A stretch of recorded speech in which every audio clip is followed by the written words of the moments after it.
Your average moviegoer is heading to the theaters for the biggest stars, the freshest directors, and the hottest movies. When the Hollywood hype machine stops, there's a whole world of incredible films just waiting for an audience. These are the most underappreciated movies of 2013.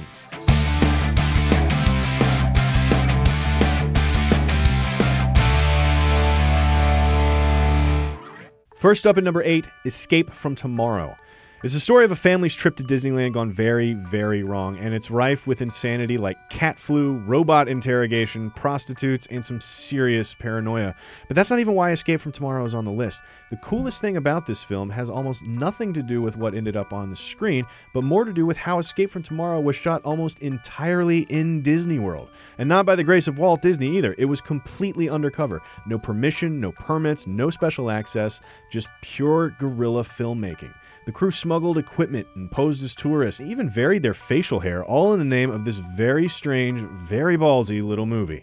The film is pretty weird, and not exactly in a good way, because the acting's a bit stilted and the plot does get lost, but as far as stunts go, the cast and crew of Escape from Tomorrow pulled one over on Mickey Mouse himself, and that deserves some serious appreciation. What's wrong with me? I just want to connect. Why can't I connect with people? Oh, right. It's because I'm dead.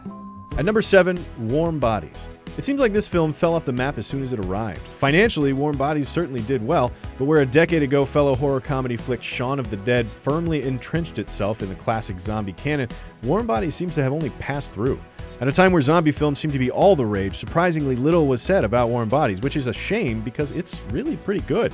It's got a fresh twist on the genre, a cool addition to the zombie lore, and a cute love story that you'll smack yourself for not picking up on earlier. The problem is that much like vampire movies from a few years ago, zombies are pretty played out.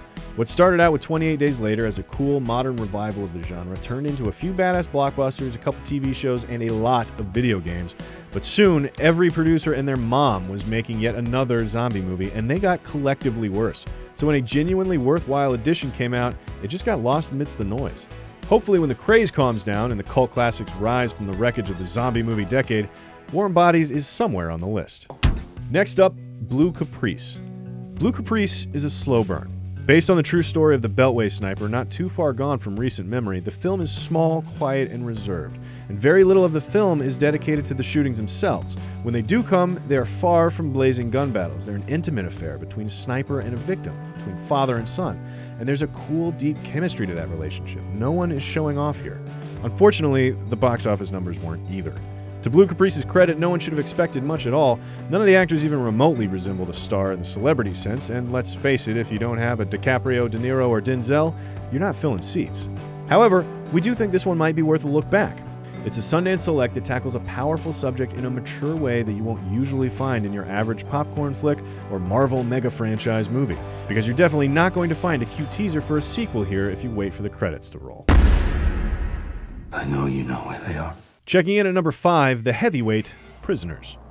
It would be a lie to say that Prisoners didn't get any attention. With an A-list ensemble, a strong advertising push, and a solid opening weekend, Prisoners seemed to be on the right track, and it deserved to be.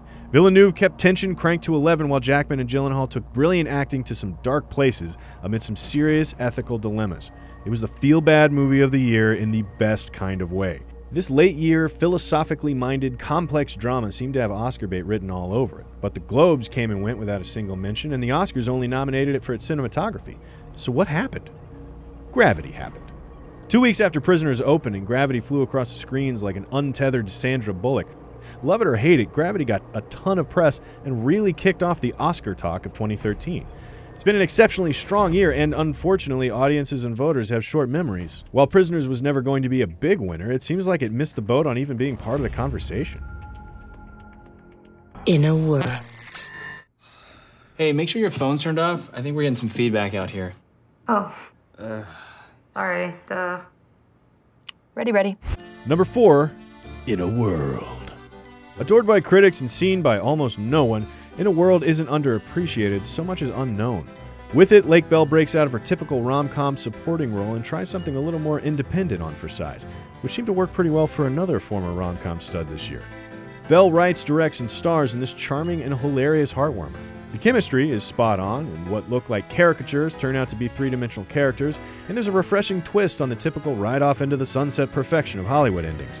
This kind of success from Lake Bell means it's likely we'll see another financier taking a bigger risk on her in the future. And with any luck, her next movie will get the appreciation it deserves. Tell me the story of us. Again? Closing in at number 3, Frances Ha. Right from the beginning, audiences are bound to fall in love with Greta Gerwig as Frances Ha, but not necessarily in the same way that they're falling in love with Jennifer Lawrence or Scarlett Johansson. Greta absolutely radiates charisma, and it's hard not to smile when she blunders across the screen trying to figure out her place in life.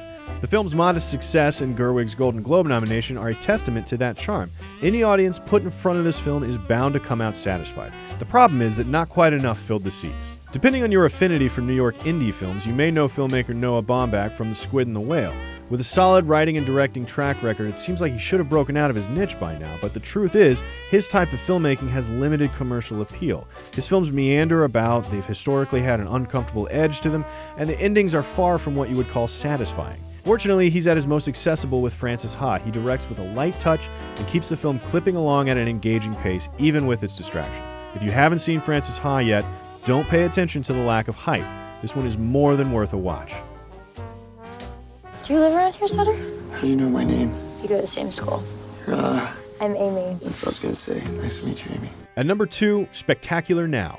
Blink and you missed it, but The Spectacular Now was one of the best indies of the year. It perfectly captured the almost summer feeling of freedom that comes with the end of the school year, and the anxiety that comes with knowing it's all going to be over soon. But James Ponsolt's sublime coming-of-age story is also a portrait of alcoholism and codependence. And it doesn't spare you the messy details. These characters hurt each other, and they hurt themselves. But they're not mean people. They're lost, and they're easy to root for and love. They're played with subtle vulnerability by Miles Teller and Shailene Woodley, who both got launched from relative obscurity into the mainstream as a result, with big 2014 projects like Divergent and That Awkward Moment due out this year. In what is quickly becoming an overarching theme of these underrated films, The Spectacular Now suffers from the same problem as most of the other indie films on this list, a lack of recognizable celebrities. The most important factor in putting crowds in theaters today is the name on the marquee. This isn't necessarily a bad thing, but at some point we have to ask ourselves, are we going to the theater for a good story or to catch up with a familiar superstar? Slow this down a little bit. Y'all ain't got no rhythm, man. Mace, I love you like a brother, but I gotta say that when it come to being discreet, you're a disgrace. I mean, you think we all don't know about him and Grace on the low, undercover trying to date. And finally, number 1, Short Term 12. With an astounding 99% fresh rating on Rotten Tomatoes, Short Term 12 is certainly a critic's darling. Heralded as touching, compassionate, moving, and heartbreaking, Short Term 12 is a character piece so rich with real humans that it sometimes feels like a documentary. Brie Larson mixes toughness with vulnerability in a way that feels brutally honest and complex, where it could have easily slipped into two-faced caricature. She is the perfect response to a decade of manic pixie dream girls and their random quirks. And then there's Keith Stanfield, who breaks out in a big way. If there was nothing else, this film would be worth a watch just for him. But there is an entire near-perfect ensemble cast. It's one of a kind and should be considered a can't-miss for anyone. But a lot of people did miss it. After winning 2013's South by Southwest, Short Term 12 went on to an extremely limited theatrical release. But that's okay. The film recouped its small budget, which means it's very likely you'll be seeing bigger and better advertised projects from these actors and filmmakers very soon, which is a good thing, because it's a rare film that puts together a touching storyline, true-to-life characters, and a sense of compassion and humanity like Short Term 12, which is why we think it's the most underappreciated movie of 2013. What about you? Were there any films from last year that didn't get the attention you think they deserved? Do you find some of these films to be wildly overhyped? Well, let us know in the comments below and subscribe to CineFix for more IndieWire movie lists.